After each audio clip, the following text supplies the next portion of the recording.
Remember, this show is PG-13, so you might hear a naughty word or two. Tumble Track is having a sale this month. 5% off carpet bonded foam. They have a Love is in the Air 10% off air products, which are my favorite. And I just put an entire living room filled with these. And then they have 10% off of their bundles. So you can check it out. Visit TumbleTrack at TUMBLTRAK, tumbletrack.com. Train smart. We have some minor tweaks to the NCAA scoreboard judging system this week.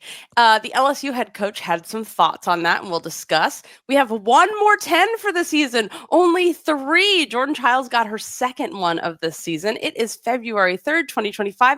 We have so much to discuss this week, so many thoughts, in depth with analysis instead of hot takes that leave off the context of the discussion.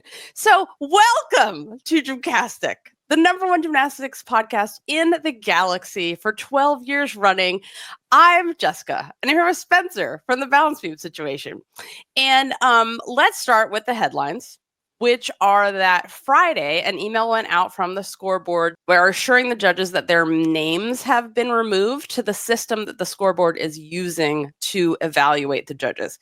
Now, they were testing out a system that was looking at how ranking the judges. Like, basically, we're giving you points because we want to test out a system where the best judges eventually next season, when hopefully the NCAA mandates this and this is all put into place, we're getting the best judges with actual data that has been reviewed to judge the final meets. But now the names have been removed from the system. No feedback is going to be shared with the judges. It was that they would give them their points at the end of the season and they could check in once or twice, like just to see. But now they're not going to share anything with the judges, which if I was a judge, I'd be like, what the? I want to know if I'm doing it right or if I need to adjust something. They do send out a newsletter that kind of tells people like, hey, here's what we're seeing. And here's what we need to adjust. Like tons of people aren't taking this deduction, which is good. This is exactly what you do in a judges meeting. Just send up a whole code of points. So we've noticed using the level 10 code of points that none of these deductions have ever been taken in college gymnastics. End of email. Basically, they're saying the primary focus of this season is now on data collection rather than giving the judges feedback. So I read this as kind of we're stepping back a little bit.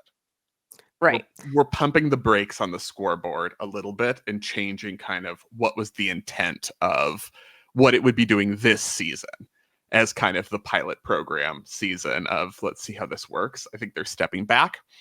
In some ways, I think that's fine because there have been communication issues. You know, I think people haven't known exactly what the scoreboard is doing, and that's both judges and the general public. I think that, you know, taking a step back and like reassessing for next season in some ways is not necessarily a bad thing. I would love to see more of a like concerted communication strategy, but then like to the public also, because, you know, I would love to see press releases from the scoreboard that say, okay, this is who we are. This is what we're doing. This is why we've been put in place. This is how it works. This is what we're not doing that you might have heard that we're doing. All of those things are helpful. And I think, you know, sometimes in gymnastics, in all aspects, all realms, all divisions, there is a feeling that they don't necessarily owe anything to the public or have to explain themselves to the public. But they do, because if you don't, that leads to the assumption of corruption and the assumption of unprofessionalism and that you're not following the rules. And the more you say, like, actually, this is how it works, and this is what we're doing, and this is why we're doing it, to the general people, the more trust you will build in terms of support for changes or support for a new system like a scoreboard. So I would love to see more of that. And also just like, you know, we heard from judges, especially at the very beginning of the season, they're like, I don't know what you want from me, scoreboard. Like, are the things you told us actually happening? Are they not actually happening? Because there was that first week where they were still posting the score sheets with the judges' names, and they were like, well, we were told they wouldn't be doing that anymore, but now they are doing, like, what's exactly happening here? So that is also an important part of the communication process, because even though this is frustrating, because you and I both want more oversight and changes to college judging, and this feels like a step back from providing that oversight in those changes. I do think there are legitimate complaints for kind of how the scoreboard has been rolled out, and that it can be more clear and more efficient. And there are also illegitimate complaints like, I wish I could be scored higher and don't want any oversight of any officials, which is like, okay, well, that, at a certain point, you can't help people who don't want to be helped. And I feel like it's, all they need is the data to show that the judging is wildly inconsistent. And there's some judges that are amazing. We're not talking about you. We see you for taking the deductions every time. We salute you. Thank you so much for having integrity and doing it right. But you've judged with people. And I hear from the judges who judge with people, they're like, I cannot believe I just judged with someone who argued with me that was not a pike front, that it was a tuck when it was so obviously a pike, or that was a double full, or they don't know the value. They don't know how to put together the start value of a routine. Like, how is this happening? Like, who you've judged with, that you're shocked that this is happening. But I really like, Spencer, that you, but hopefully they'll collect the data. It will show the judging is wildly inconsistent. And then the NCAA will be like, oh, we've really invested in the product that is college gymnastics, and we want to make sure that it has integrity. And so we are going to say you have to have a mandatory supervisor of officials like all the other NCAA sports. Gymnastics has gotten away with this for years because of the infighting. So, and I really like also how you pointed out that, like, when there isn't transparency, then there is the assumption of corruption, which is why it's so important that we have, like our government agencies, for example, like the National Institute of Health. I really opened the door for Jessica to have political opinions right now. The CDC, the EPA, the FDA, like all of them, they are able to publish their data, publish their studies, which then can help other people, can help you get treatment for diseases, and it's all there. And this is why, when it suddenly disappears and the entire website is gone, for example, then there's an assumption of corruption. So it's important that we keep an eye on these things. And speaking of which, Jay Clark, who is the head coach at LSU, gave at his press conference, he was asked specifically by someone, here there might be a mid-season change to the scoreboard of the judging in a way they do the scoring. Is that possible? Do you want to see this? And this is what we're going to go through some of Jay Clark's answers, because he had a lot. Because I was like, I'm not reading. He talked for like a month. So like, I'm not reading all that. But the first thing he said, okay, so let's talk about this first thing. It's not that I think scores should remain unduly high. This issue is this thing we've put in place, either intentionally or unintentionally, has only attacked one part of the scoring. It's tamped down the ceiling, which we can agree with that, right? It's tamped down the ceiling because when you take the deductions you're supposed to take by the rules, then that will tamp down the ceiling. It's done very little about anything else. And then he goes on to talk about he's all for credibility and accuracy, and he wants things to be equitable. And then talks about you'll never, remove subjectivity. Right. You can get closer. Yeah. So, and then he also talks about how it's different judging in person than it is on a video. And that's also true, which is why, there's specific instructions about where the scoreboard videos have to be shot from. And I argue they have to be on the table with the judges. They should be between the two judges' eyes. Like that's the exact level. Put a GoPro on that. Put a GoPro headset on those judges. Right. Like that's literally what you can do. Show exactly what they see. Even when they look down, they look back up. Like that's a way to do it. Because sometimes you have to look, down to make your note. So, Spencer, what are your reactions to this specifically? Well, I think it's, it's, as I mentioned, it's long. There are things I agree with. There are things I don't agree with. The thing I agree with mostly is that what we've seen so far this season is 10 fear. Though we certainly see far fewer 10s than we saw last season. We've only had 3 so far. But that, like, if you're saying this thing that used to be a 10, we're going to say is a 9.9 now, you also need to say this thing that used to be a 9.75 is actually like a 9.6. And we haven't seen as much of that, I agree with. Most of the rest of it, I think, is a coach trying to create that maintain a system that has been good to his program rather than, maintain the integrity of a scoring system. I think there was a point where Jay kind of tells on himself when he talking about like, you can't review on video, you need to have more people there in person. And I'm like, no, I want the opposite. I think the ideal for me is that we get to a technological place where all judging is remote, because then you're removing variables like being influenced by the crowd or the behavior of a judge or the behavior of a teammate and all of that. And I think about that like suits Jay, because you can he's like, I want people to be there in person so I can talk to them and influence their judging. Whereas, for me, it's ideally you have the opportunity to have the judges like in a situation room and all the camera angles. I mean, this also resolves Jessica's issue of like wanting the head-on view so you can see the leg separations better and having someone in charge of that. Well, if you have a judge in a situation room with all the video angles, they can see that and, the typical judge's view and all of that. The limitations of human beings, they're terrible. I love the idea of a situation room where you literally have like, it's, you have to go into a steel box and put your phones outside and like no one can hear. It's like soundproof, and the judges just show up at these locations throughout the country to judge. And I'm obsessed with this. Or do it from home. Yes, or do it from home. Pay the judges more and expect more.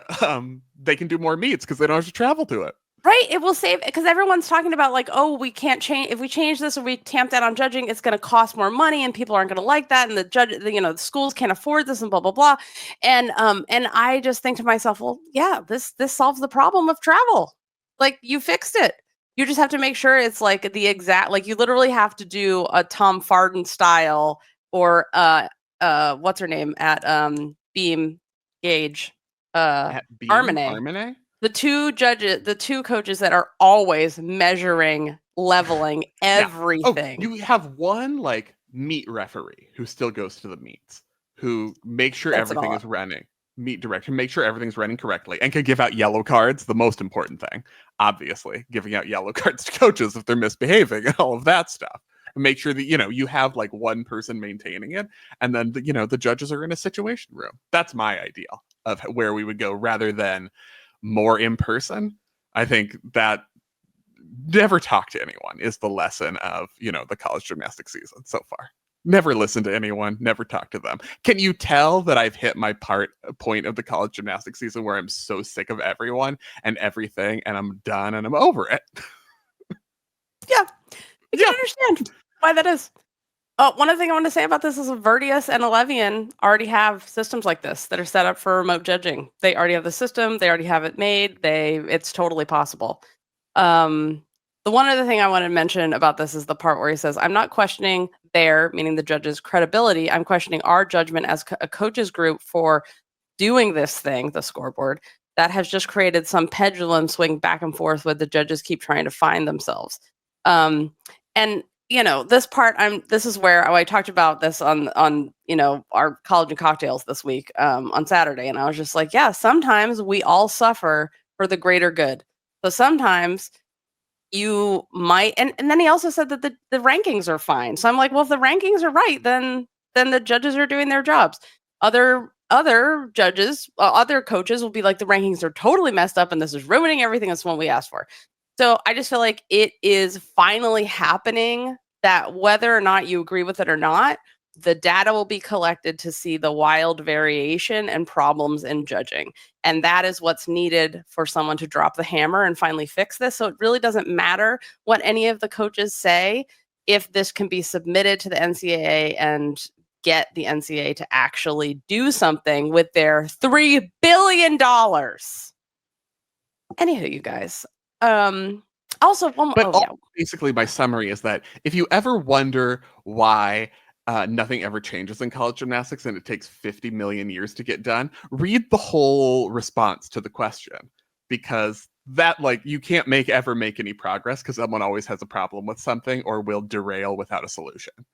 And I'll put the full quote up on our website so you can read it, because like this has been going on. This is the same thing Right. for This 50 is like, years. why did it take 500 years for the Yurchenko full to be downgraded? It's because someone always has, there's always the counter argument that derails, maybe an imperfect approach toward progress. So you guys that are on the scoreboard, you guys that are on that committee, all the coaches that have fought for this for all these years, like just stick with it, because it is a painful transition. But in the end, this should make a better system that's fair, more equitable, an important word, for everyone. So, and also progress is still better than no progress. Right. I think the lesson of the scoreboard at this point is like, yeah, there are problems with it. I don't think anyone thinks there aren't, but like, you need something. So you got to push for something. And one thing that's a whole like, well, you need 10s and you need wins to drive fans. Like, that's not true. Look at all the teams that have never won, that are filling their stands and getting bigger arenas. Arkansas, MSU. I think about, UCLA, who's driven their audience with artistry, because they won for years and it didn't change anything. They were still in a basketball court gym for years. Like, it was embarrassing. So like you can draw fans with other things besides winning. And someone made a really good point about this. It was the worst of the NFL teams, the Cowboys. You guys know they're evil. Don't even tell me Landry in the 70s with that hat. Get out of here. They're the worst. I love team. that I literally have no idea what you're talking about. Oh, it's so keep listen. Going. If you grew up in Pennsylvania, you know that Landry and the Cowboys were always evil. But anyway, they're like the worst team, but they sell the most tickets. Like, they have the highest revenue. And like, you guys, it's just not, that's an old trashy argument that we need to erase from, point out these facts. Club Gym Nerd. Get discounts and first dibs on live show tickets, and extra podcast every week, athlete dossiers, code guides, commission your own segments of the show. It also makes a great gift. Check it out at gymcastic.com at the Join the Club tab. Okay, so I want to update you guys on a couple of things before we talk about the Gym Turnet news and some art. We have some art to talk about with Isla Gee and Kirsten Johnson, the Temple transfer. This College and Cocktails, which is the original NCAA Gymnastics post-meet show where we pick a meet and then watch it together. And thanks to everybody who's been bringing a friend. It's been so fun. This week we had someone on who brought a friend, and their friend was like confused. So they asked a question. We explained long bones. This is how we judge the angles. Was like, so you just listen to Jessica talk about periods? And everyone was like, yeah, basically. People have been sending me illustrations of C-sections after this last College and Cocktails, because I was like, don't they have a better way yet? Did they still cut through everything? And yep, they still cut through everything, you guys. Anyway, this week we are watching LSU versus Alabama, and it's going to be at 7:30. Friday is Friday. That's the 7th. That's the 7th of February. Thank you. And it will be at 7:30 p.m. Pacific. The Balance, which is the book Amy Borman has written with Fact Checker, who I'm also married to. Barnes & Noble is having a super sale on this book. So it's coming out in April, but you can pre-order it now, and they're having a super special promotion on it. So check it out starting this Wednesday. Fantasy Gymnastics. You can find it at gymcastic.com. We have a fantasy league, and we also have a fantasy podcast. It's called Fantasy Gymnastics Update. And it's not just a YouTube show anymore. Now it's on the podcast feed. So we tell you the steals, the deals, who's on a buy. And this week, the lineups lock February 7th, which is this Friday at 3:30 p.m. And maybe this week I'll remember to actually set my lineup, because you can set a whole new team every single week. You can pick all new people. Remember to put Jay Carey back in your lineups, because Oregon State didn't compete last week. And you took her out of your lineup, hopefully, because she wasn't going to get a score. But now you got to put her back in because this is Jade. As usual, I started, forgot, got distracted by something else, and then did not finish. The Jessica story, you started the project, and then someone from in gymnastics texted you with a very dramatic story about complaining about someone they work with. And then you were like, well, this is my day. This is literally Fact Checker will come upstairs, and he'll be like, I'll still be in bed, but I'll have been working for 3 hours because I'm on my phone messaging with people, talking to people. But, working from bed, it's one of the perks of, the joys of this job that you can work from anywhere. Okay, I want to start by talking about art. You do like to do that, yeah. I do. Mhm. So we're just going to talk about this section. We're just going to discuss things in the news, in the Gymternet news. We're gonna Gymternet news, but while we do that, Fact Checker is gonna play these 2 routines in the background so you can see the beautiful art that exists in gymnastics that is wide and varied and different. So first is Isla Guy, who played Matilda in the West End production of Matilda. She is also a gymnast and will be at the British. And she is an absolute delight. And this is performance quality at its finest. And after this routine, we're going to see Kirsten Johnson's new routine since she transferred to Temple. And it is also absolute art, a completely different style. And this is my favorite things about gymnastics is you can do so many different things and they're all art and they're all beautiful. And these are 2 gymnasts who aren't just doing poses connected by a move to another pose, but are actually dancing with their entire bodies. And I enjoy their gymnastics so much.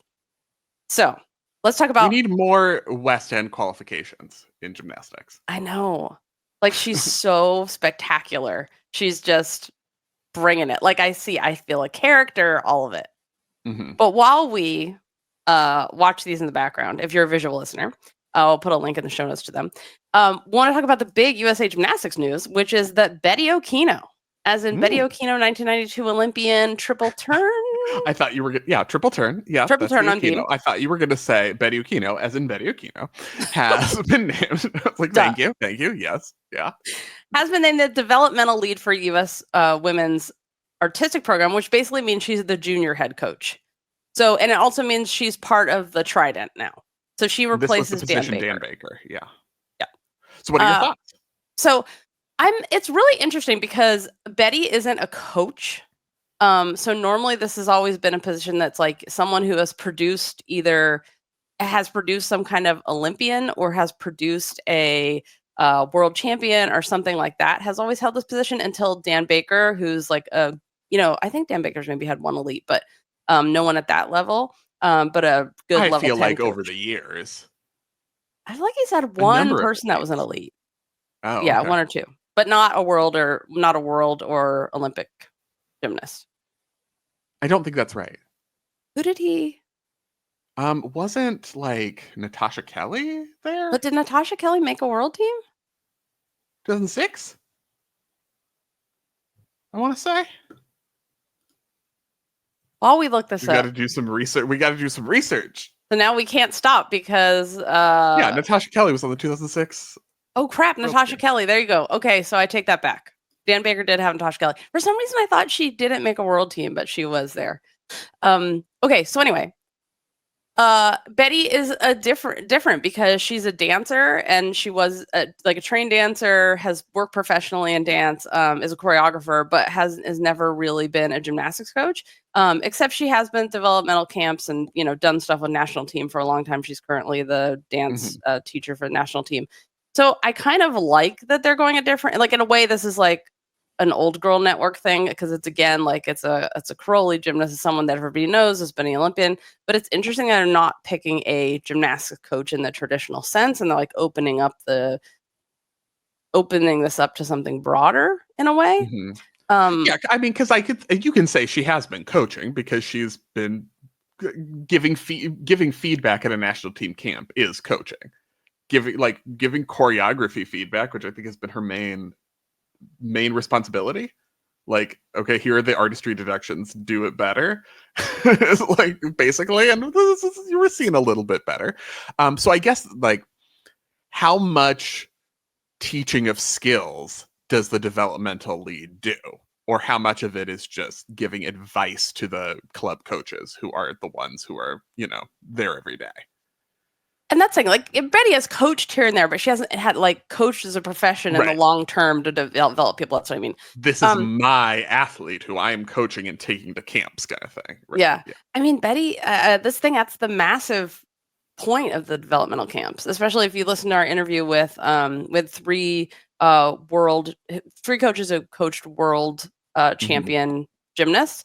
And we all talked to them together, and they all talked about development camp was like, you're going to learn how to teach a skill, and you're going to learn how to spot the skill. And it's very specific, technical, as opposed to senior national team camp, where you're supposed to have your technique down, and now we're sort of refining. But the one thing I will say, I think that's a helpful clarification and a helpful classification of like what actually happens at this camp. Yeah. What is your job? Another thing, going back to the idea of like transparency and explaining, it's very helpful to be like, okay, what are the differences between these jobs? Yeah. Because I think people are often always confused. Okay, like, wait, okay, so Chelsea's like the technical coach, Alicia's the one who's on the selection committee, and like, it's helpful to define like these are the differences between these jobs. I mean, and thank God this is someone whose artistry is their whole point of view, because this is what the U.S. is totally lacking and has not paid enough attention to, and are going to get their asses kicked without a massive D. If your D isn't 3 points higher than everybody else, you're done. Like, it's been so neglected. So that's one good thing about this. I also think there's an advantage of if you've come from a system that was so abusive and so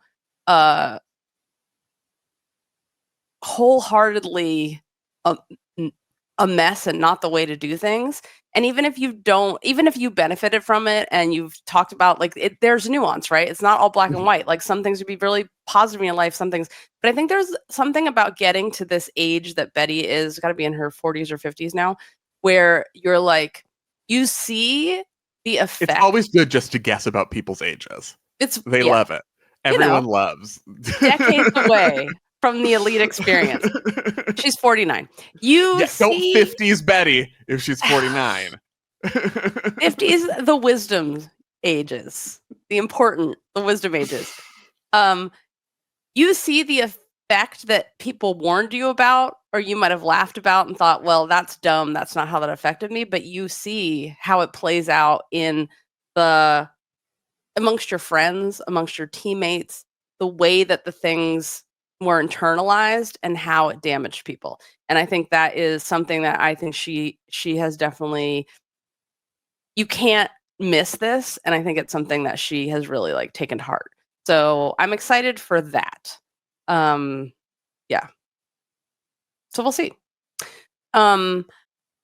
Speaking of wisdom, I just want to remind everybody that there's a social network called Blue Sky that doesn't have a Nazi oligarch running it, and it's awesome. It's like if you love Twitter in the olden days when you actually just saw gymnastics, like this is what you can get, and there's these things called starter packs, and you can follow them, and it'll just be the people that you want to follow in gymnastics. Greg Marsden has one up right now. Cecilia Landy just joined Blue Sky. A lot of people didn't know about this and then found out about it from the podcast. So I'm loving it. I don't see anything I don't want to see. It's all gymnastics. And yeah, I'm enjoying it very much. So if you guys want to check it out, please join us there. That's where we will be. So new update on where USA Gymnastics is going to have their national team training center or national. It's not just national team. It's the USA Gymnastics training facility. So the two. Yeah, it's everybody, right? It's all the disciplines. All the disciplines. Artistic, whole gang. Acro, trampoline, art, all that. So 2 central Indiana cities are in the running, and Frisco, Texas is the other. All cities in states who are champions of equal rights for all citizens, and there's no problems in any of those places. Obviously, this is heavy sarcasm. Heavy. Indiana, for example, is one of the states that has a near total abortion ban. And now their governor just signed who knows if it's legal or illegal, these random like executive orders that then get, blocked by judges the next day, but that could make patients' abortion records public again, like happened in the past. So it is my understanding that the USOPC has made it clear to athletes under their specific care, so the Olympians and the national team members, we will do whatever we have to get you the healthcare you need, no matter where you are.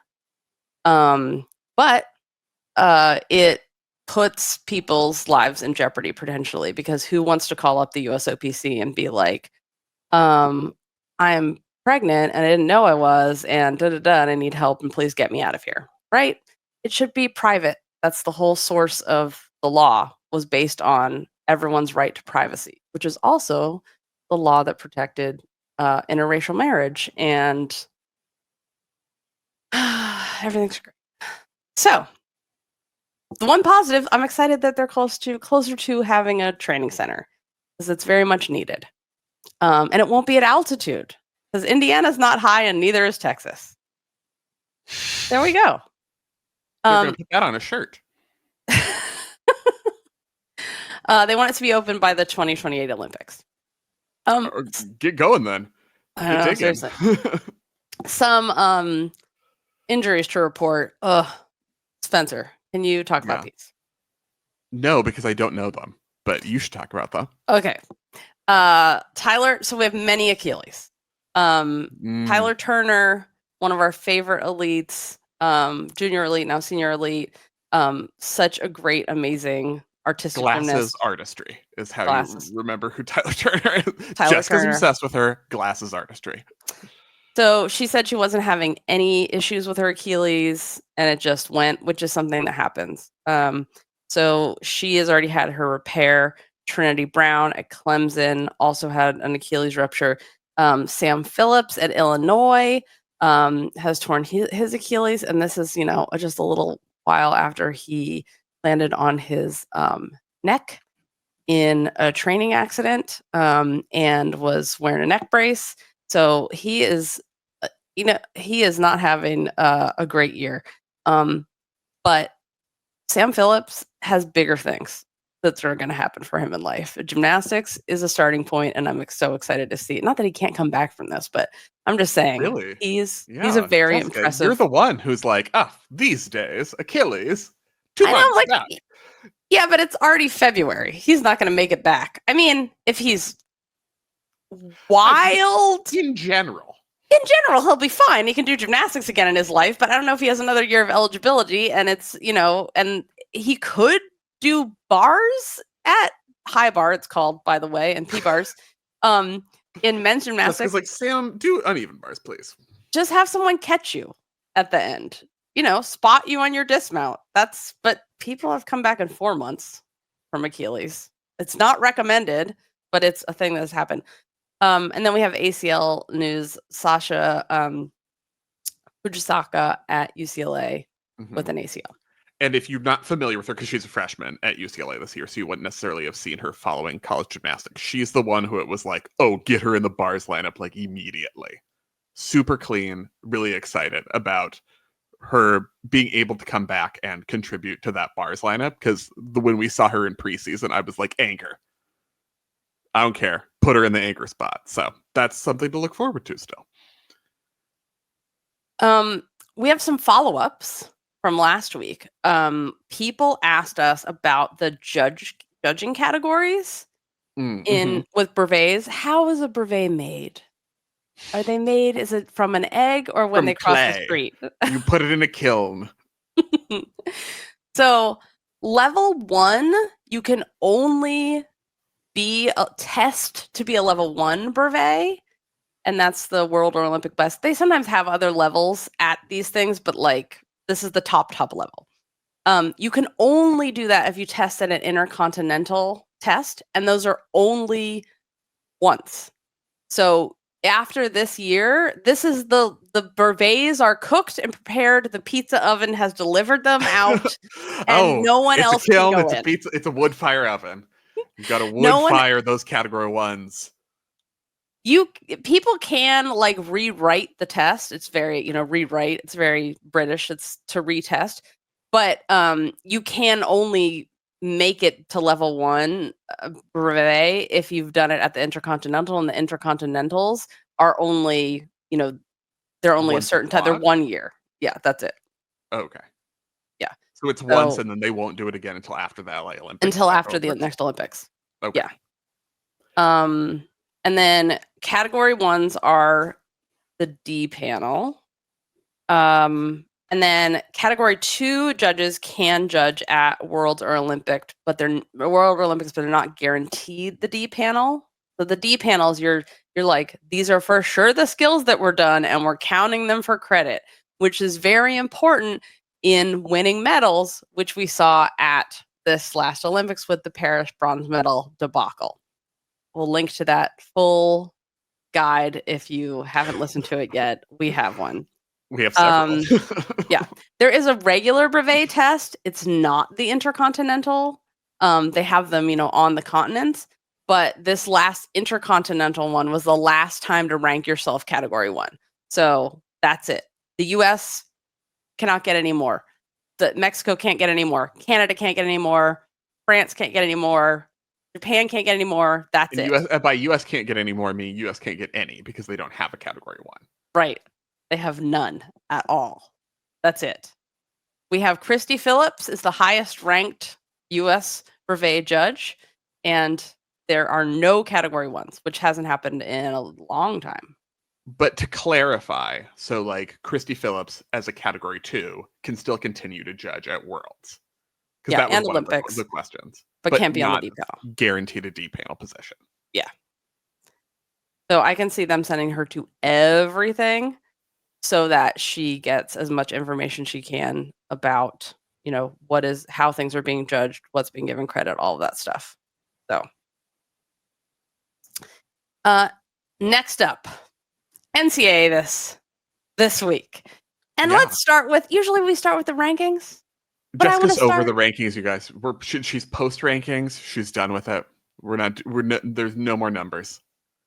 I seriously was like, rankings are so boring. Let's talk about opportunities for comedy. Let's move it to the top. Yeah. So let's go. Okay. Jessica feels seen, basically, is the summary of this. She feels like there is a college gymnast who is channeling Jessica and she feels related to, who was doing exhibition on bars for Illinois and had fallen and then was getting back up on the bars to do a squat on and missed her foot and did like an accidental front hip circle to fall. And you were like, yes, thank you. Yeah. You are my soul sister.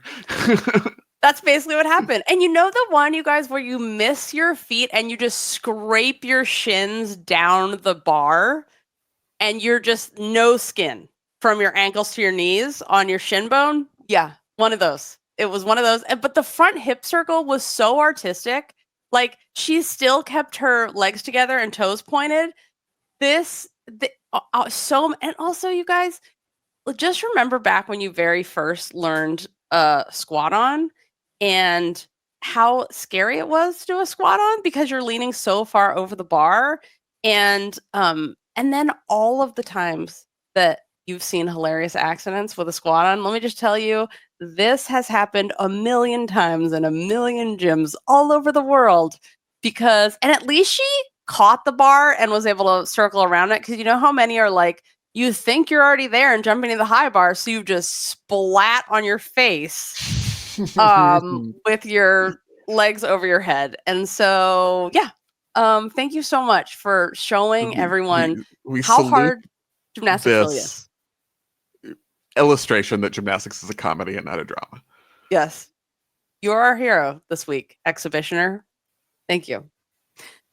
Rankings. So we should just tell the people what's happening. You're already going to rankings? I was going to ask if you had other, things that made you feel happy, moments of artistry, moments of lovely gymnastics that made you remember why you do this week. Oh, yes. That you want to talk about, or just, we can go to the rankings. I'm always, of course, happy to go to the rankings. No, let's keep on this before we go to the rankings. Okay, let's talk about our weekly highlights.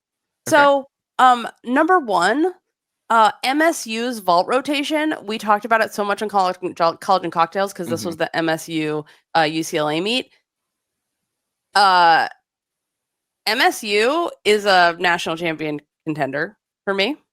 They're right there after watching them. And especially their vault rotation, we both agreed was the best vault rotation we have seen this season. Yes. The best. And that includes Oklahoma. That includes LSU. This is very interesting in terms of like, we could maybe save this for rankings, but analysis is like one of the things I've noticed about Oklahoma this season that I think is different. Because I was trying to think of like, what are things to say about teams at this point in the season that are different than what you normally say? Because it's like, oh, Oklahoma, great execution, getting a 49-6 on bars, great form. It's like, yes, that's been true like for every year. But I think one of the things I've noticed with Oklahoma is that they're not farthest along on landings through like 5 weeks of the season. And they almost always are, where it's like Oklahoma just came out first week, stick, and everyone else has to kind of catch up. But we're seeing, they're doing very well. They're vaulting very well, obviously. But we're seeing, Yurchenko full lunge forward for 9.825 a lot more. And then I was thinking about how MSU had that great vault rotation. LSU had a very strong vault rotation as well this week with a number of sticks. And it was like, oh, Oklahoma's like playing the later game, maybe, and maybe intentionally, maybe unintentionally, maybe that's just kind of how it's going this year.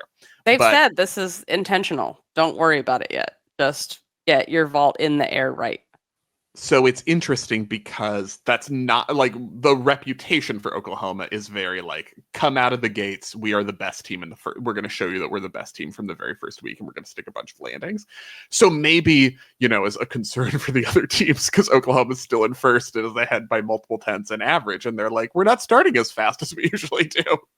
Don't have a 198 yet, which I think is interesting. Because we've seen Florida get a 198. We've seen LSU get a 198. Oklahoma with a paltry 197.95, which isn't nearly the same as a 198. Doesn't have a 198 so far this season. I think the most impressive thing...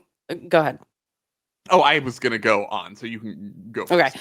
I think the most impressive thing about MSU to me was they were, besides bent elbows on bars, which no one seems to take a deduction on, even though they are a deduction for every team. They are, I think, one of the teams, and I would put Cal in this category and Oklahoma in this category as well, that don't have any built-in deductions. That is, each skill they do does not have built-in deductions. It's not like no one on a team doesn't have deductions. There's, you can talk everybody about has different something. Teams have different degrees, but like. But the majority of the gymnastics is absolutely clean. Yes, they might mess up and have a wobble or whatever, but the gymnastics they're doing is super, super clean. This is the team that I was like, oh, they're in it. They just have to really believe in themselves, because then they went to beam and they had, and then they started to mess up, and they also need to bring a choreographer back on floor. But in contrast, like looking at LSU, who had so many sticks and they had so many happy gymnasts, it was so great to see the gymnasts like just losing their minds and so stoked that they stuck. It's so great. Those vaults still have built-in deductions, and that's the problem. Like, they can't get a 10. And I think this goes back to educating Don't say they can't. Jay's like, the ceiling. If we remove the ceiling and let the judges do whatever they want, then of course they can get 10s. But by the code, they can't. And I think this goes back to educating the audience. If that's the problem, it'd be like, yeah, the whole routines counts. It's really cool when people stick, but the whole thing that they just did are what counts in the vault score. And, educated fans know that, but your casual fan, I think this is also on the, commentators at these meets, to always remember to point that out. Like, that stick was amazing, but remember, it starts when they hit the board. Bent knees, hip angle, direction. Yeah. Yeah. All of that stuff. The other thing that made me so happy, Kara Eaker. Kara Eaker in the beam lineup for world Georgia. Medalist on beam. Team world champion as well. Kara Eaker. Transferred from Utah. Did not have a good experience there.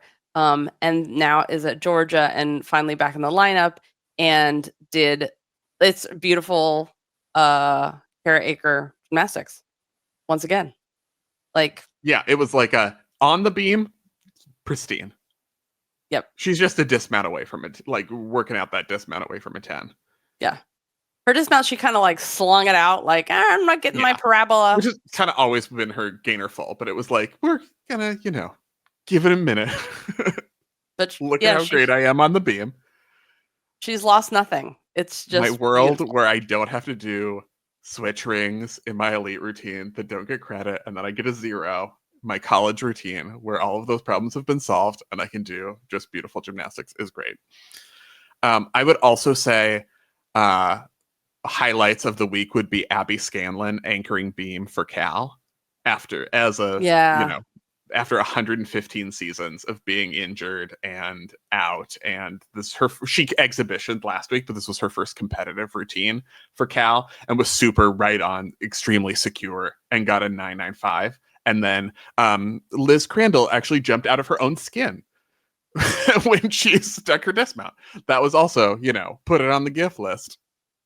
Yeah, Abby Scanlon, I was like, oh my God, she's like a 5th-year senior or something. And she, like, if you like Kara Eaker's beam, you will like Abby Scanlon. It's beautiful and flawless without built-in deductions. It's such great gymnastics. And it's the kind of thing where it's like, we had gotten to a point where I was like, oh, well, we'll never see her do college gymnastics. Like, I was like, it just happens that way. Because she was a elite, and we've seen her since she was, for years and years and years. We've seen Abby Scanlon doing gymnastics, and it was like, well, maybe we won't see her in a college career. And then she was like, just wait. This was all part of my secret plan. You wait thought 5 years. I lulled you into a false sense of security, and now I'm going to anchor for a 995. Come back and win. Cal. Like, I would say with Cal, watching Cal so far this season, of the top teams, like the championship contenders, very top teams, I think they are the farthest away from hitting to potential so far. In terms of, we haven't really seen them hit a meet so far this year. And so I think, like, in some ways, I think they'll be content with that because they're like, okay, we're ranked 7th and we haven't hit really close to our potential. But then seeing, because it feels like they have most of a lineup ready on most events, but not a whole lineup. And then you see, okay, Abby Scanlon comes in on beam. Maybe you can get on Dean ready for the end of the season, or cleared. Because I think she's probably ready, but not medically cleared, Yeah. which is often what happens in college when they're like, oh, there are rules that you have to follow about like people's medical situation.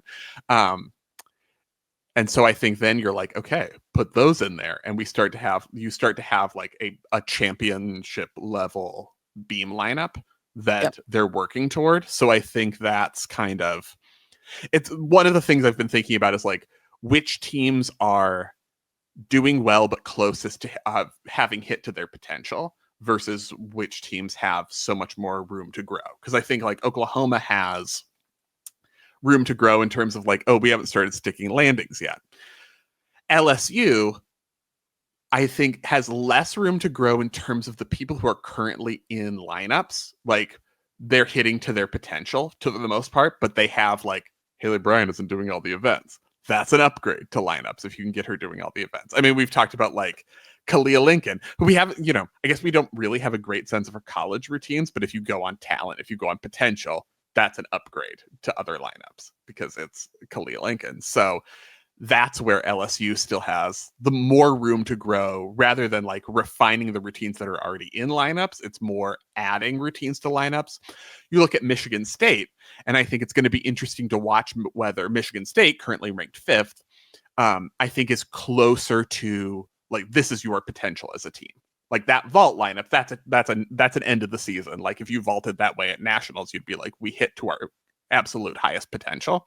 So it's kind of the interplay, the give and take that I've been looking at when going through the rankings and how we might anticipate them to change or not change as we progress through the rest of the season. Is there anyone who you feel like through 5 weeks is, oh, this is my spoiler team? Because at this point, I know you talked about Michigan State, but they're ranked 5th. So, they're not like coming from behind at the last minute because they're already 5th.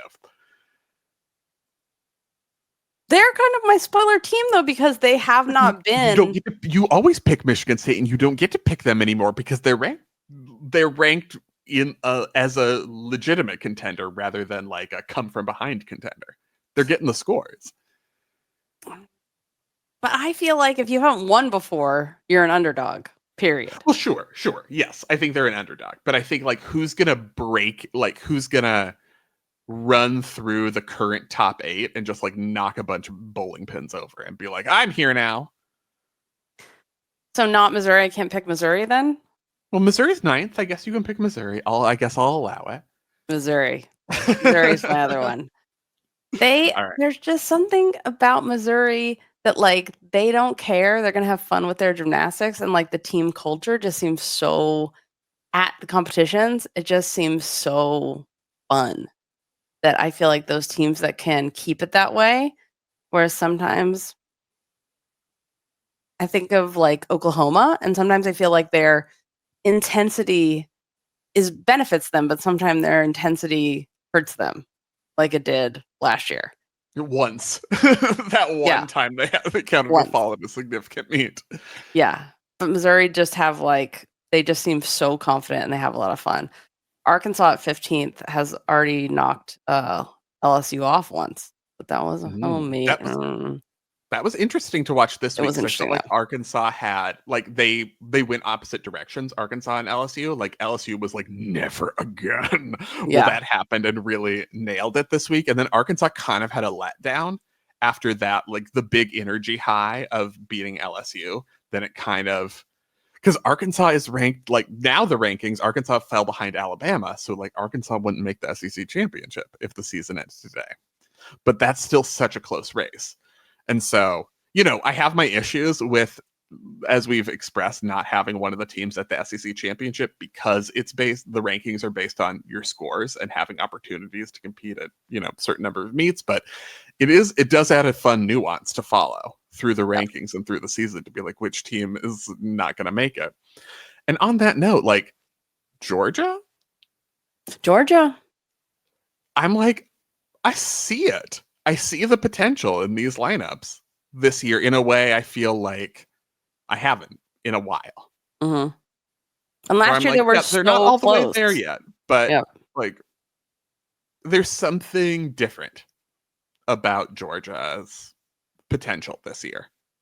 And I don't know that they'll necessarily make it all the way in this first year under the new coaching system, but I think there is more optimism about Georgia's performance than in a long time. Some notable things in the rankings. So the 10 tracker, third 10 of the season, and we're already in February. We only have 3. Second for Jordan Childs. First one was on bars. This one came on floor. By the way, even though Big Ten Network did not send a camera person to run after her to see where she was going after she got her 10, she did run over to her parents. That's where we saw her run off to, but there was no camera following her. If you listen to College of Cocktails, Jessica had a lot of problems with not being able to see the human moment of Jordan Childs celebrating in the stands after her 10. You see the agony of defeat, you need to see the celebration joy too. This is important. The thrill of victory would be the counterpoint to the agony of defeat in the expression. Yeah. I couldn't remember. Oh, the good old ABC Wide World of Sports, you guys. Yes, there were some crazy commentators are super sexist, but it was so good. The broadcasts were so good. And they would not be allowed to. Wasn't the like opening the agony of defeat part was like a skier leg falling off as they were crashing into something? I think the skier balked on their ski jump. And so then just crashed through everything at the base of the ski jump, which is something that happens. And they probably get in trouble for it now these days. No, I'm just like, this is the agony of defeat. That's the point. Like, if everything's fine all the time, then it just looks like everything's easy. You have to show people crashing through buildings to show how hard the sport is. These are just, it was an attention grabber. Let me tell you. That was back in the days when women weren't allowed to ski jump. Aren't there still issues with like wrestling style at the Olympics where it's like not the same number of opportunities? I can't remember if it was them that just had like their there was a whole real sports on that, and I don't know if this year is going to be equal for ski jumping. Someone who's a ski jumping fan is going to send us a letter exactly on this. Is when we talk about sports we don't know about. Yeah, but I do know there was just let's just go in there. There was just a ski thing happened where, and I think it was ski jumping, where the women got shampoo as their prize. Fact checker can look it up. And the men got like actual prize money. And they were like, the women were like, what the fuck is this? Like, we're doing the same sport. So as of Okay. the last Winter Olympics, the men had individual large hill and individual normal hill and men's team, and then women had individual normal hill, and then there was a mixed team event. So it looked like I believe not as many opportunities. Gymnastics doesn't know anything about that. Jessica's never talked about it. This is my favorite part. In 2025, Jan Harrell won 3,000 Swiss francs for winning the men's qualifying event at the 2 nights tournament in Garmisch-Partenkirchen, Germany. Selina Freitag won a gift bag with shampoo, shower gel, and towels for winning the women's qualifying event. How do you feel about that, Jessica? Oh, ski jumping might be the most sexist, disgusting sport of all. Which you'd think, I mean, how wrestling is further along than ski jumping? Like, it's not even a combat sport. What are the? I bet the arguments are like, oh, their uteruses are going to fall out. Like, something nonsense like that. That's insane. Oh, also, I meant to say 2025, not 2005. 2005 was when women weren't allowed to ski jump in any contest. We all just assume that. Oh, God, you guys. God, we should. I bet Nancy Armour at USA Today, who also has a great story about why you should leave Twitter and go to Blue Sky or wherever you want to go, but we recommend Blue Sky. And you know that Taylor Swift's boyfriend has left Twitter now too. So the mass exodus has begun. I want to do. His name's Travis Kelce, but no one knows that. No one cares what his name is. It's the most important thing is that he's Taylor Swift's boyfriend. Let's be honest. Fact checker trying to tell me football names in here. Come on. Okay, corrupt or correct? Okay, you have a corrupt or correct. Let me know. Tell me. Okay, so I want to first look at UC Davis's Kiana Abram.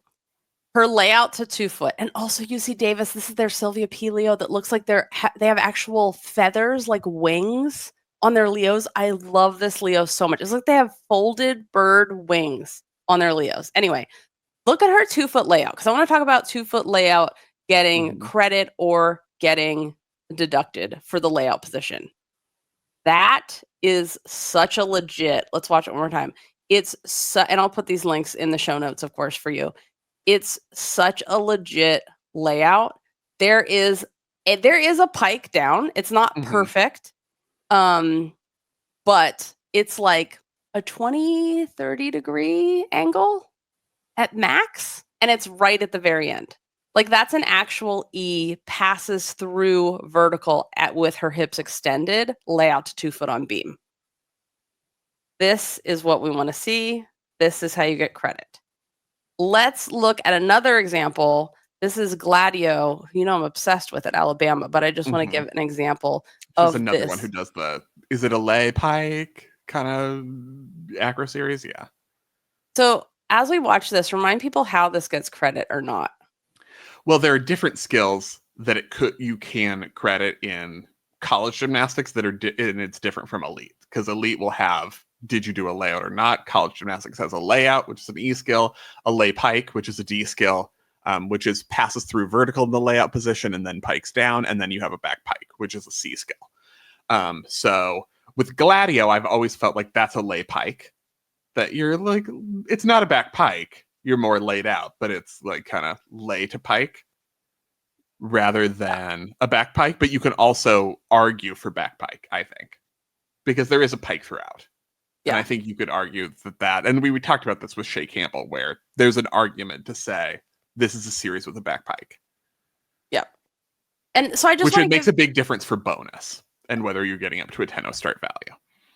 And so I want to point these two out because I think it's something that's really easy for anybody to see, whether you're passing through vertical in the laid out position, your hips are extended, flat hips, we call that. You know, you just have like from your stomach muscle through your rib cage is all at the same level. All in one line. Think about like watching Connor McLean in her elite beam routines doing a layout to 2 feet. She's passing through vertical with rise. She's rising and passing through vertical with flat hips. And that's what you kind of want to see in a layout position, even on beam, where it's kind of hard. But that's why it's a valuable skill, because it's really hard. And this is just saying what should get credit. So this is, are you getting an E value or a C value? So we're saying Kiana Abrams, UC Davis, beautiful feather leotard with the wings, obviously. Okay, apparently Jessica's giving E value to this leotard. I am. It is so gorgeous. 2 tenths of bonus for everyone wearing this leotard because it's not ugly. I've talked about it before. I'm obsessed with UC Davis leotard choices. That's an E value skill. Whereas Gladio, it's going to be a C value skill. But here's the thing. Never been credited as a C, by the way. I know. But yeah, right. This is what we're talking about. Like, it should be a C value skill. That's what it should be getting. But this isn't the only deduction. So like, let's say Gladio lays that out, but there's still not a parabola. So there's still deductions on it. So even if she gets totally straight, which flat hips, which would be impossible for her to not, without the parabola, she will land on her face doing that. Also, very relatable for anyone that's tried to do that and hasn't gotten up high enough. And this is why we pike our hips, because you're not high enough, which is the dead giveaway that you're not parabolaing, which is why Kiana Davis doesn't have to pike. UC Davis, Kiana Abraham. Kiana Abraham, Kiana. sorry. Yeah. I'm mixing it all together now because I just want to talk about her nonstop. Obsessed. Okay. Just a couple rankings updates. All around, Jay Carey is still the number 1 all-arounder in the country, using the strategy of if you don't compete, your average can't go down, because Oregon State didn't have a meet, but they have a couple this weekend, so they're making it up. And we talked about this. We had questions about what Oregon State does now because they're the only Pac-12 gymnastics team, and basically the consequence was they wouldn't have a conference championship, and we were like, they could schedule another meet, which now they have. They're going to have a meet with Fisk on the conference championship weekend, so they will have an opportunity to get a score. So it's just last place SEC team that won't have a score from that weekend. But so they solved that problem. Also, Nikki Smith, top vaulter, Michigan State. We talked about that on College and Cocktails with that stuck rotation where we were like, it's so close to being a 10, but then she kind of rocked back on her heels when she was saluting. And we were like, oh, if you look down too quickly, you would be like, this is a 10. But got to show the control in your landing position. But yes, top vaulter. And then Brooklyn Moore's number 1 on flooring. So Jessica's like, there's no problems with the judging. Artistry wins, and there's no problems. We went through this, why we think she did not get a 10, and we concluded basically where she was in the lineup, but we think it was because her 3 jump You felt series. like there was one leap that didn't have amplitude, even if she was getting to 180, which was also a possibility. And then we had a long conversation about how your hips have to rise, and that where your hips should be when you do the jump. And somehow I implied that like your hips should, hit you in the face. But what I meant was like from where they're standing on, where you stand on the ground where your hips are, when you do a leap, all the leaps in a row should get to that same height and it should be at your hip. Your hip should rise to the level of your face chestish, at least. So if you want to hear us talk about disembodied hips, make sure you become a member of Club Gym Nerd and watch/listen to College and Cocktails, because we will talk about your hips flying out of your body and other important things. We have fun. It's a really good time. I'm so happy that Brooklyn Moore's is finally ranked number 1 on floor because, oh my God, it is the best routine being done. I don't care. Like, it is just period the best routine. It is absolutely, it deserves to be on a stage. There should be curtains. Everyone should dress up just for her floor routine. It is an experience. Even people are like, yeah, it's good. When you see Brooklyn Moore's in person, if you get a chance, like Simone Biles, I've always said, if you can see Simone Biles in person, go see her in person, because it will change your life when you see her gymnastics in person. Just like men's gymnastics, you need to experience it in person. Brooklyn Moore's in real life, you will feel it in your body. That's what it's like to see her perform in person. It is hands down the best routine being done in NCAA gymnastics, if not the world. And I mean that. The fucking world. What about Isla Gee? Isla Gee's great. She's no Brooklyn Moore's. She'll get there. She'll get there. She will get there. But she's amazing, and I love watching her. And same with Kristen Johnson. But Kirsten, it's Kirsten, just like my sister. It's not Kristen, it's Kirsten, like the famous Norwegian opera singer. Like, I'm sure they're both named after the same Norwegian, or was she Denmarkian? Don't write in, you guys. Another solid moment getting out of our depth. So far out of our depth. We're going to get so many letters from opera listeners now. And they're going to be like, it was the Swedish blah, blah, blah. And here's her whole backstory. Then maybe if I have a backstory, you guys, then maybe I'll remember. That is your way. What? Even if it's not real. Just give Jessica a story. She'll remember. Okay. Or at least a mnemonic device. Like, you've been solid with Joss Robertson ever since you came up with Robin your D scores. Right. And I don't have to remember Kirsten because it's literally my sister's name. So, but sometimes when they throw but apparently a Y, you do because you got it wrong. when it's spelled correctly with a Y, then I can't remember. Oh, okay. I wanted to, if you have feedback for us, you can always put it in the forum. And always, of course, you can email us at gymcastic@gmail.com. The message board, the forum is at gymcastic.com. That's where you can find all the show notes, links, etc., and college and cocktails and behind the scenes and the fantasy, all the stuff are in there. I wanted to read, last week we talked about the Missouri swim and dive team celebrating gymnastics and booing routines in their uniforms. And their uniforms are, of course, if you can zoom in on this picture, because I want to talk about some of the people's reactions in the crowd. You can find yourself in the crowd. Like one, so they're all standing the up. lady in the Mizzou sweatshirt is me. Just looking I like, feel seriously, I'm trying to watch Beam, and these boys in their Speedos are standing up right in front of Beam while Kentucky is going. One girl has her face totally covered. Like, she's so embarrassed. Many women have their faces cut, like hands over their mouth, like, oh my God, what are they doing? This is art. What we need is art. You know that person that does art but make it sports. Art but make it sport. Like, I'm sure there's an excellent example of, in the Romanesque period. What are the periods? Spencer, you're an art history major. Yes. I would say that there are aspects of Da Vinci's sketches of the Last Supper that this reminds me of, because you do have that tableau of like the people in the front, but there's more evocative reactions than previous Last Suppers, I would say, in Da Vinci's, and the reactions of the people around them kind of remind me of that, where it's like, wanting to illustrate a whole gamut of reactions to, Jesus saying I'm going to die tomorrow, or the gymnastics equivalent, the boys in Speedos. Exactly. The same. So I just want to I put up a poll on our Instagram. I put a lot of stuff on our Instagram story because I don't post things that we don't have permission to post, because copyright rules matter, which a lot of people have asked why we put a grid over the videos sometimes that we show in the video version of the podcast. And it's because we don't own the copyright to those. And so we are trying to show you something, but not infringing on copyright law.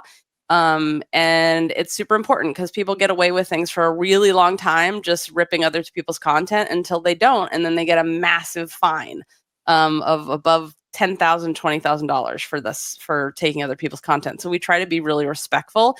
When it's teams, it's different because their whole job is to promote their teams. So they're encouraging people to share these things and show it with more people. But anyway, so I wanted to talk about this, the people's reaction to the swim and dive team cheering and booing Kentucky's Beam when they're at Missouri. And I put a poll up on Instagram. People had really different reactions. So one of them was, I am really uneasy about this. I think it's intimidating for large groups of men to dominate the audience in this way, uncomfortable for the female audience, but also for people in the audience who look all very unimpressed, domineering male behavior. Another one, I was on the swim and dive team in college, and our men's team would always went to basketball and volleyball to do this. Meaning do this like cheer and boo in their uniforms. And this also happened this was at the West Virginia meet this weekend too. And I don't know if they've done that before, or it's just like, no, now we all have to do this. Love the lads are coming to support women's gym. Funny that they came in their kit. And if the girls are happy with this, this is great. I can see in another context how this would not be good. Another one, for fuck's sake. Are people really mad about this when the gymnasts have their entire ass cheeks and labia showing? Nah. That's bullshit. So what was interesting about this is a wide variety of opinions. Right, a wide variety of opinions. And I think the one thing that was really interesting was that people who have gone to college with swim and dive teams know that this is what swimming and diving are known for. Wherever your school is around the US, this is what the swimmers do. And I think this is true for many programs. I'm sure there's exceptions, but the swimming and diving team, because they get absolutely no attention, except for there's probably like 2 teams where that one good swimmer was on who won more than Simone just because he had an opportunity to win more medals, Michael Phelps. And also maybe like there's like in Florida, there's like 3 like super power swim teams. They don't get a lot of attention at their swim meets because, they're under the water most of the time, except the divers. Like, that's the thing about swimming is you just see like an arm and some splash. They are like the most encouraging, friendliest, loveliest, positive team. And this is one of the ways they promote their sport is they're like, here we are in our swim trunks. And so many people were like, yeah, the swimmers, they're great. They always did this. So many people said that. And even at our like small sports school at San Francisco State, this is also how the swimmers. Believe it or not, Jessica graduated, even though she thinks it's called San Francisco Skate. I can't spell it, but sometimes I can say it. Which also there was an LSU Tiger TV thing that had an interview with Connor McLean, and they spelled Connor's name wrong, and I was like, oh, I feel so seen. Like, but I do know how to spell Connor's name. But anyway, it was interesting. It was like, oh, if you have an experience with this in college, you have a positive association. But if you're just like a group of men in not a lot of clothes, yeah, in general, that's not something that a lot of people have a positive association with, but it depends on your perspective with this. If they were doing this as some woman walking down the street alone, then totally different scenario. If it's the context where, that time Livy was trying to leave a meet and all those boys were yelling, and that was a thing where it was kind of like an intimidating situation. Yeah.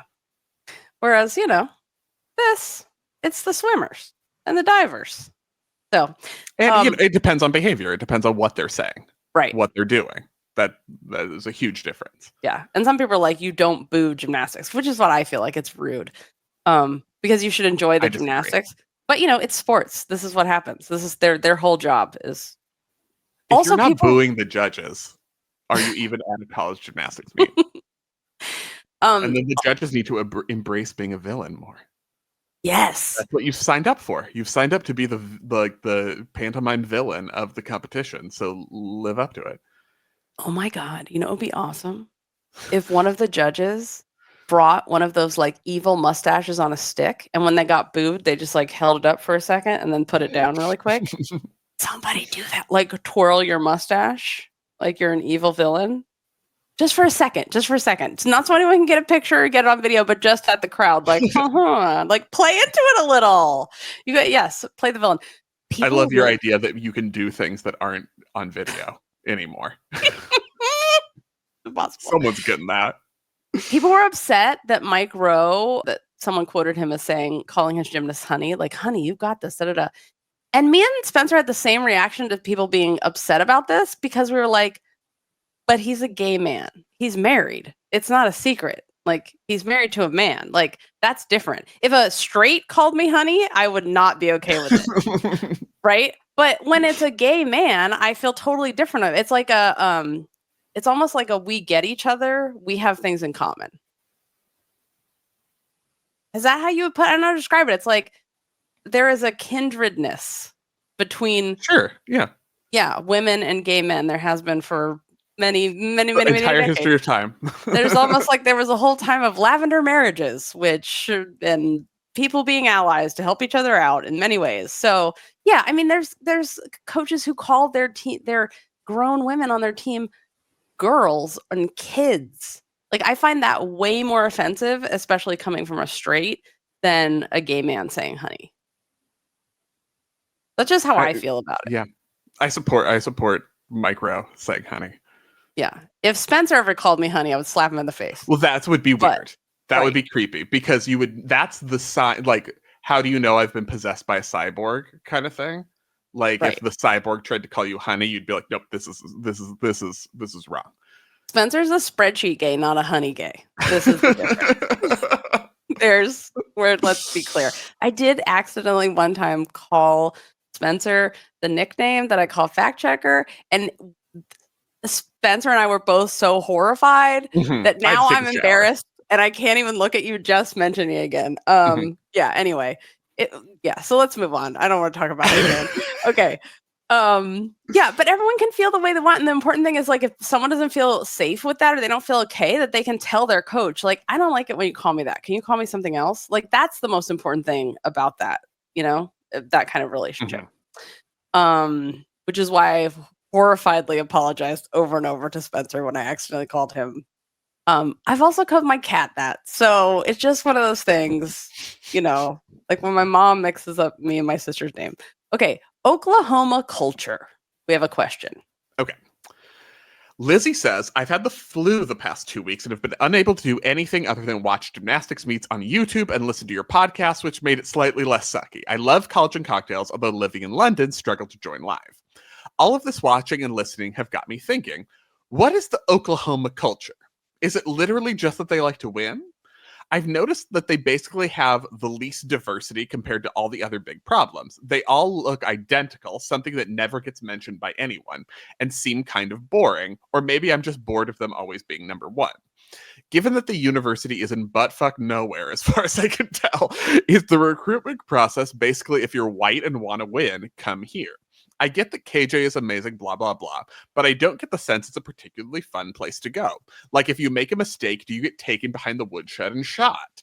I know you don't like to overly bash any of the programs, but other programs are poked fun at, e.g. LSU and Georgia being a bit slutty, Alabama being the opposite, etc. So would be interested to know your thoughts about OU. Thanks for all you do. Your podcasts are the highlight of my week, and so thankful Spencer is doing well. Thanks for your British fan. That's from Lizzie. Excellent letter. This is the level of honesty we are looking for. Yes. Let's get into it. What are your thoughts, Jessica?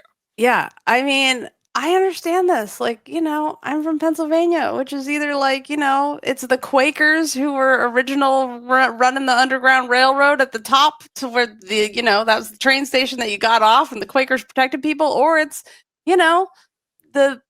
it's the backwoods eating squirrels. It's both those things. So I understand, which can be true, but now we say it's sex positive is the words that we use.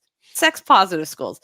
I think it's kind of a misnomer, or not a misnomer, but I think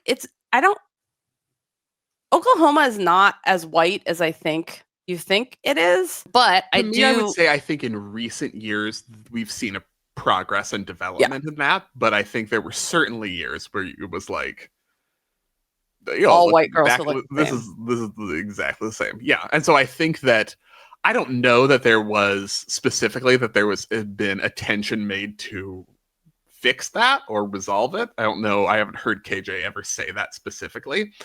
So there's some assumption there, I think, that they were like, okay, let's recruit some different athletes. And I think that's important. It's also that your perception isn't necessarily reality. So even though someone can look like, I think about Skylar Schulte, like I think a lot of people don't necessarily know she's black because some of white gymnasts fake tan themselves to the color of the melanin that Skylar Schulte is. And so it's, you might not know the background of some people just by looking at them, but I see what you're saying. Yeah. Yeah. I definitely see that with some programs where you're like, everyone's styled the same and carries themselves the same way.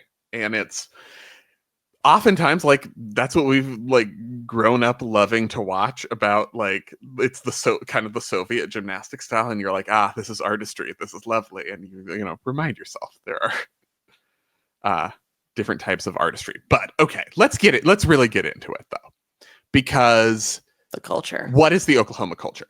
And win. I do think, Lizzie asks, is it literally just that they like to win? And I do think that's a lot of it. Like, team of winners. Like, they've never used the words floor party. And so, like, I don't poke fun at it as much because I identify with it more. I'm like, that's the kind of program I would choose. Like, serious winner. We're not like doing a dance party.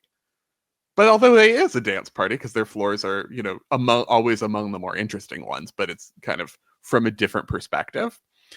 So yeah, like intensity is a culture and winning is a culture. And I think that's kind of what you get there.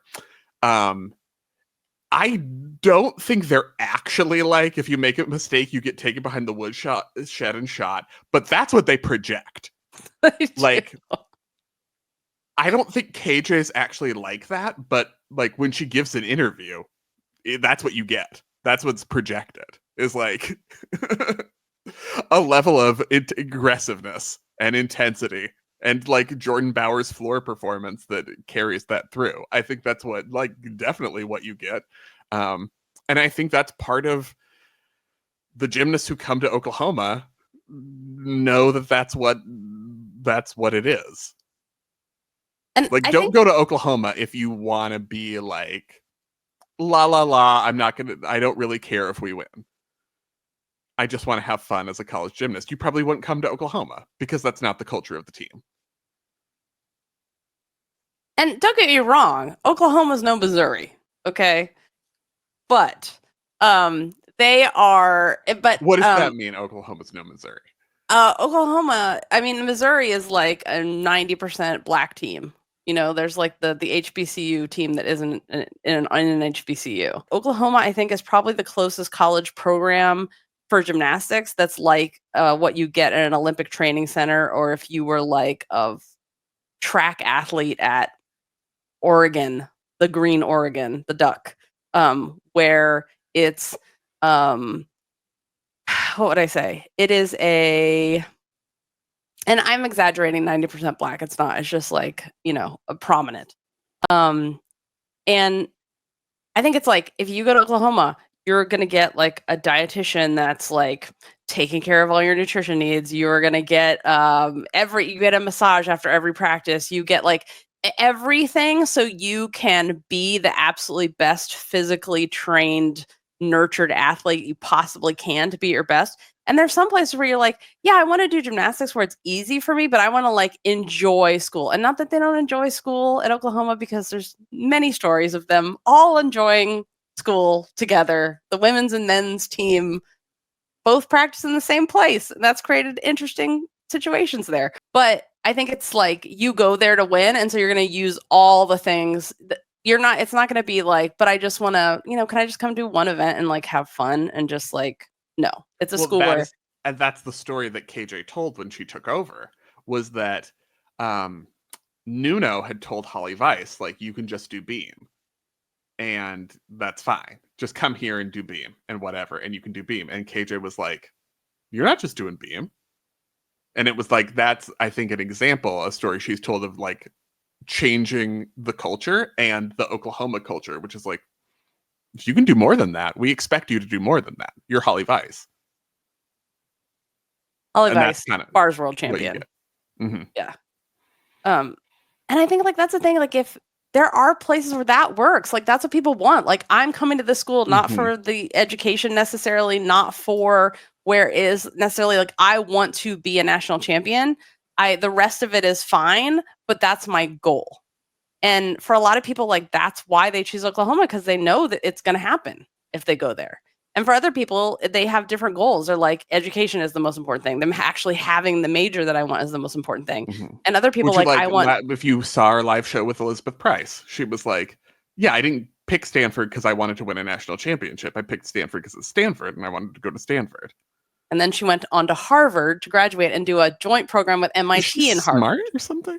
She's a genius, I think is how it's categorized. Yeah, and some people are like, I want both. I want an excellent gymnastics program and an excellent education. And some people are like, I want to basically do all the college things and just do gymnastics on the weekends and totally party, because I missed out on all of it being an elite gymnast, and I don't want to live that life anymore, so don't tell me what to do. I will hit a routine when I need to hit a routine. Otherwise, leave me alone. And all that's fine. Yeah. So in summary, I think the Oklahoma culture as a gymnastics team started out when they emerged as a top program being about floor and interesting floor routines, quirky, not cookie cutter choreography, and a little bit different, a little bit interesting, which is still true. And then they started winning because at first they weren't, winning yet. They were just doing cool floor routines, and they were, not cute, but the underdog team that you really wanted to root for. And then they became the juggernaut that people root against specifically because they win all the time, which KJ will talk about all the time and be like, I saw a sign that says like anyone but Oklahoma to motivate that team. But yeah, and then it's intensity and winning. And this is where you go if you want to win. Yep. Yes. I think that's the culture, the identity. It would be interesting. We should just do go through the rankings and be like, this is the identity of each team. Yes. This is the culture of each team. Because that's which is all a work of stereotype, I know, and gymnasts are different, and everyone's not going to fall into exactly the stereotypical identity you have of a team, but there's still, overall.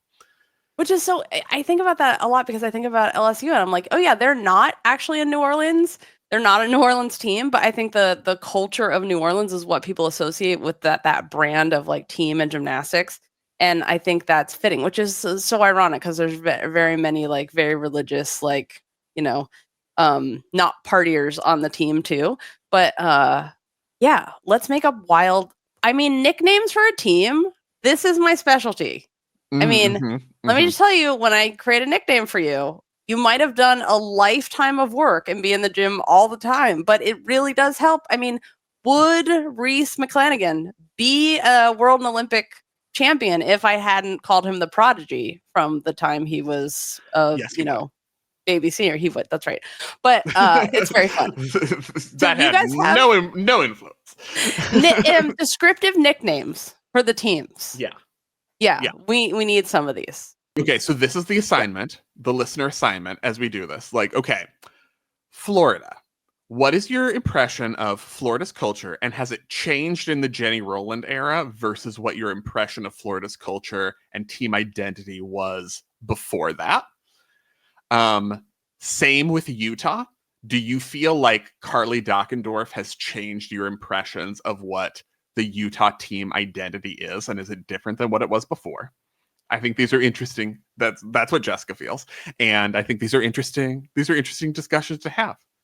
Yeah, and Georgia too. Like, yeah, I think there's so many. I just want to clarify one thing because earlier I said, Tom Farden and Armane, we need more of that. You guys know that nothing is black and white, and there are good things about everything and bad things about everything. Some people are pure evil. It's true, but I do not mean we need more of that coaching style. We mean more of people who double check everything for the safety of the athletes is what I'm talking about. And I'm just using that example. I'm just preempting the letters. You know that I'm not a fan.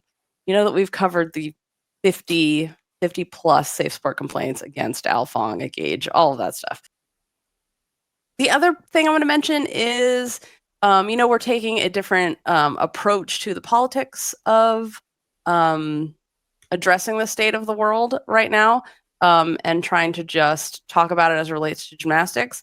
But we may add, people really like this, a short portion of, and if you don't want to, don't join, or if you just can't handle it and wear your escape, that's also totally fine. That's how Spencer feels. We added a little, just 5 minutes at the end of College and Cocktails to talk about the resistance and what people can do, and it, some people really appreciated it. So we want to keep it light and be an escape for you while also concentrating, covering on the real issues. But also, if you want to stick around or have ideas, do a little 5 minutes at the end of College and Cocktails, and also or behind the scenes. And also, some people have started organizing on the forum. So to all the federal employees and teachers and scientists out there, we're thinking of you. Remember, you can add the entire College and Cocktails calendar to your calendar. Brooke made a link for us. I'll put it in the show notes so you can do that. We'll see you Friday, February 7th at 7:30 Pacific for College and Cocktails after we watch LSU and Alabama. Until then, please remember to take up on gay, split on rights. Thank you for listening, and we will see you on Friday at 7:30. Thanks for listening. Want to know what goes on our extra podcast every week that some call Gymnastic After Dark? Here's a little taste for you. Kimberly says, Can we talk about how ASAC was back to commentating? And I, for one, loved it. I do love Alicia as a commentator. There's a sense of there's a wry wit understanding of like, this is ridiculous, right? Like, we all know this is ridiculous. Yeah. I loved the part where she described that bedazzled Georgia leather jacket as classy. I was like, no, Alicia. I just can't believe she's already back. Like, they cut a baby out of her like 2 weeks ago, right? Wasn't it just like 2 weeks ago? She was at home. She wasn't like at the meet, but right. But still, just put it on the pile with the rest of them. Give her any work. She's Maybe got they national team strategic coordinator work to do. Winter Cup is soon. You guys tell me, did they actually like cut your stomach muscle still when they do that surgery, the cesarean, or did they move them aside now? Did they like push them out of the way? Is that even possible, Alicia Sacramone? Because her abs are obvious like a steel cage. Can you move them out of the way and yank the uterus out like they do? Because they like pull the baby out and they pull the whole uterus out, and then is your friend having fun with this part now? They just set it on your stomach and then they're like, let's do. Welcome here it is. to College and Cocktails. This is easier pretty to stitch together for us at the end of this show. If you liked what you heard, get more by joining Club Gym Nerd.